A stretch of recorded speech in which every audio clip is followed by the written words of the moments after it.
মোটামুটিভাবে বোঝা যায় এমন রুশ ভাষায় চলছে রাশিয়ানদের সাথে কথাবার্তা লেনদেন। দোকানে দোকানে ঝুলছে বাংলা ইংরেজির পাশাপাশি রুশ ভাষার বোর্ড, ঠিক যেন রাশিয়ার কোনো এক উঠতি জনপদ। বিশ্বের বিভিন্ন দেশে বাঙালিদের বসবাসে মিনি বাংলাদেশ গড়ে ওঠার খবর চোখে পড়ে।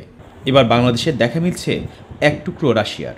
আমরা আগে কিছুই বুঝতাম না ওদের ভাষায়, ওরা আসার পরে আমরা ওদের কিছু ভাষা আমরা বলতে পারি। অ্যাকচুয়ালি এখানে আসলে মনে হয় না যে বাংলাদেশ আসে, এখানে আসলে মনে হয় যে রাশিয়াতে আসছে। এটা একটা মিনি রাশিয়া।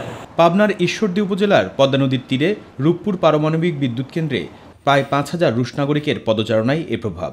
ওদের কথা আমরা কিছুটা বুঝতে পারি, ওরাও আমাদের কথা বুঝতে পারে, যার ইতিবাচক ছটা লেগেছে রূপপুরে অর্থনীতি ও জীবনযাত্রায়। এটা হলো ভিতরে বাংলায়, কিন্তু এটা রাশিয়াতে বলতে লাভ কম।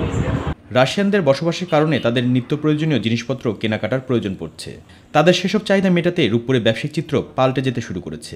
পাবনাতে এটা দুধ নামে চিনি এবং ওদেরকে বলতে এটা মালাকো, মালাকো মানে এটা দুধ। বিক্রি বার্তার সুবিধার্থে বাংলার পাশাপাশি রাশিয়ান ভাষারও প্রচলন শুরু হয়েছে। ওদের সাথে টুকটাক ভাষা বিনিময় করতে করতে ইনশাআল্লাহ এখন অনেক রাশিয়ান ভাষা কথা বলতে পারতেছি, ওরাও টুকটাক বাংলা বলতেছে আমাদের সাথে। স্থানীয়রা শিখতে শুরু করেছেন এই ভাষা। রূপপুরে একটা কোচিং সেন্টার আছে, এখান থেকে আমি শিখছি।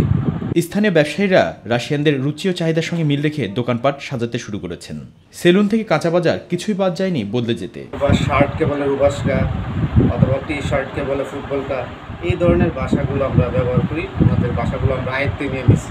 পুরো এলাকাটা পুরো আমাদের এই এলাকাটা পুরো রাশিয়ান তৈরি হয়ে গেছে। এদিকে রাশিয়ানদের জন্য এ আবহ টানছে অন্যদেরও। দেশের বিভিন্ন প্রান্ত থেকে অনেকে আসছেন ভিন্ন পরিবেশের উষ্ণতা নিতে। মুবাল্লিক করিম, মাই টিভি, নিউজ ডেস্ক।